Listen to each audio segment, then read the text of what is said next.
So I'm thinking about another tale from my apartment over there off of Mayland, the first one, the bigger one. About a year after my last conversation with Kid, a family moved in on the first floor. So it was a single mom, just gone through a bad divorce. Evidently, it was really bad, abusive. Her three kids, her daughter, Heather, who was my age and knew you, Chicago. She went to the same high school as you. Remembers you from freshman, sophomore year of high school. Man, she was so pretty. The middle son, Chris, who was a senior at Virginia Military. He played football there. And then the youngest, who was still in elementary school, Joshua. And anyway, yeah, Heather was so foxy. She had a boyfriend, Jim.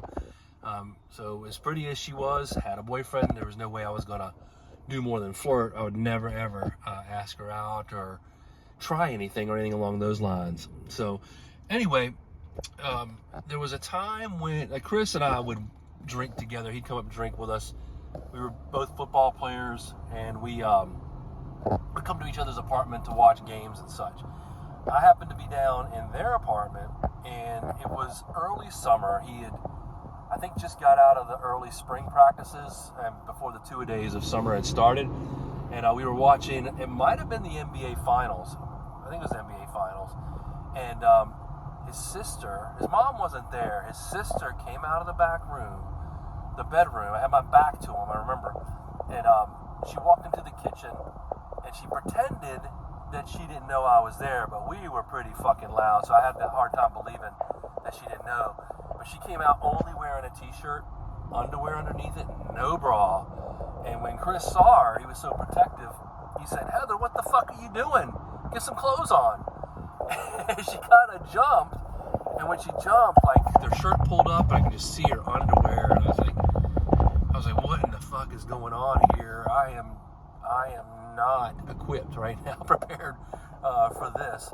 But anyway, she came over, she had herself a beer, and plopped down on the couch next to me.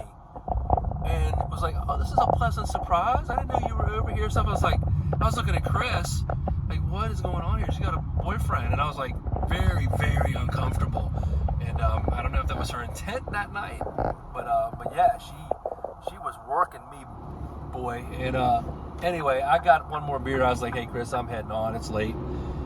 Even though it wasn't, I was like, "I'm getting out of here. I'm not going to be fucking around with this girl and her boyfriend." Fast forward a couple of weeks, I went back down to their apartment. I can't remember what it was. I was dropping something off for Chris, I think. And Heather's boyfriend was there. His name was Jim. And he kind of knew something was not kosher. And he had a spear gun. I was like, what the fuck's this guy got a spear gun for? He started talking about, guys hitting on his girlfriend. And he's got something for him, like making making jokes about it. And but he was directing the conversation at me, basically telling me that he'll do something if I don't back off. And I was like, but dude, brother, I haven't done shit. Like, your girlfriend came and sat next to me in a t-shirt with no bra and her underwear. Have that conversation with her. Now, fast forward another month, I think it was, and Chris called me. I was upstairs. I was a big basketball, football, whatever sport nerd, and I collected cards. So yeah, I was that guy. So in my second bedroom, my guest room, I had baseball and football cards all spread out, trying to put them in order, figuring out which ones I want to store away, which ones are trash, whatever it was. Chris called me. He had a new girlfriend. Her name was Amy. Amy and Heather and he were down in their apartment. He asked me to come down. I came out. They were smashed, all drunk. Haha, funny. I wasn't. I was like, I spent about 5 minutes there, and I was like, fuck this, I'm going back upstairs. Well, the two girls followed me back up to the third floor where I lived.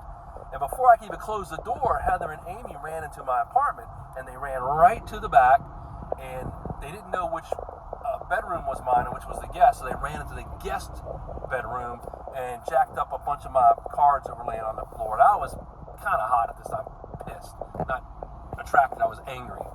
And then Chris is knocking at my door. I go to answer the door, and they're in the fucking bedroom. I mean, he didn't know. He didn't know which one was my bedroom, which was the guest one. And he was like, "What's going on, man?" I was like, "Chris, I came up. They followed me up here. You saw that. They ran in and just jacked up all my football cards." And I was letting them know, I was like, "Please get them the fuck out of here." And he's like, went in, and his girlfriend and Heather, his sister, are standing there in my guest room, just goofy drunk, fully clothed, so nothing was going on. And he dragged Amy, his girlfriend, out, and they started walking out, and Heather started following, and I was standing at the front door to my apartment ready to close it. I was kind of done. I was like, look, I don't need this. She got a boyfriend. Maybe he's psycho, I don't know, but she's got a boyfriend. When she's walking by me, Heather, she turned and planted one on me. And we locked tongues for a good 30 seconds. I couldn't help it. I could not help it. I was, and then, then I calmed myself and like, wait a minute, what are we doing here? And no, and kind of broke the kiss. She turned beet red. I turned beet red. We realized this was something we could not do. I could not do. She had a boyfriend. And then she kind of sheepishly walked out. I closed the door, and I think I went immediately and took a cold shower, got myself ready to bed, thinking about, oh my God, she could be here with me. All the thoughts that a young man had. She was just so fucking beautiful. But no, nothing that night. But that little spark was lit, and a fuse, I guess, had started. So more to come on that. But yeah, nothing that night.